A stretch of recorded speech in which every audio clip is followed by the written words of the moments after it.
বুলশিটের columns নামে যে ফাংশনটা আছে সেটা আসলে দেখায় যে কোনো একটা রেঞ্জের ভিতরে কতগুলা কলাম আসলে এক্সিস্ট করে বা কতগুলা কলাম আছে।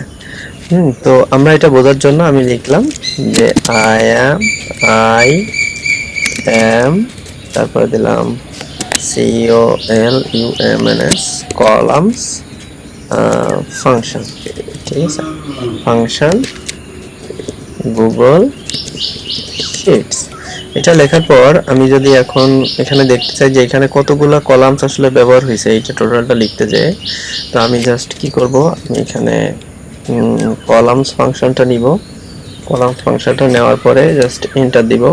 এন্টার দেওয়ার পর আমি জাস্ট এখানে আমার যে টোটাল যে রেঞ্জ, আমি রেঞ্জটা সিলেক্ট করে দিব। তাহলে আমাকে সে দেখাই দিল কি এটা হচ্ছে আমার এখানে টোটাল পাঁচটা কলাম এখানে ব্যবহার করা হয়েছে, ABCDEF।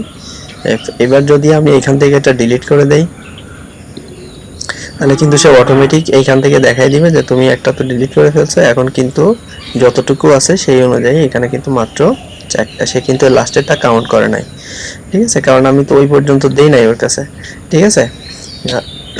নতুন ইয়ে অনুযায়ী আমি ভিতর থেকে এটা ডিলিট করে দিছি, ও অটোমেটিক্যালি ওর মতো করে নিয়ে নিছে। আমি আবার যখন এটা ব্যাক নিয়ে আসতেছি তখন আমাকে আবার নতুন করে দেখা দিচ্ছে তোমার এখানে কিন্তু 5টা কলাম ব্যবহৃত আছে। এটা খুবই সহজ একটা জিনিস, এখানে সহজ এবং গুগল শিটের অনেক ফাংশনের ভিতরে প্রায় 500-এর উপরে ফাংশনের ভিতরে যেসব বেশিরভাগ ফাংশনই তো ব্যবহৃত হয় না, তো এগুলো হচ্ছে তেমন ধরনের কিছু ফাংশন, খুব অল্প যে কিছু ফাংশন ব্যবহৃত হয় আর বাকিগুলো তো ব্যবহৃত হয় না। তো এইটা কলামস ফাংশনটা তো তেমন খুবই অল্প পরিমাণে ব্যবহার করে বা দরকার পড়ে আর কি কলামস ফাংশনটা।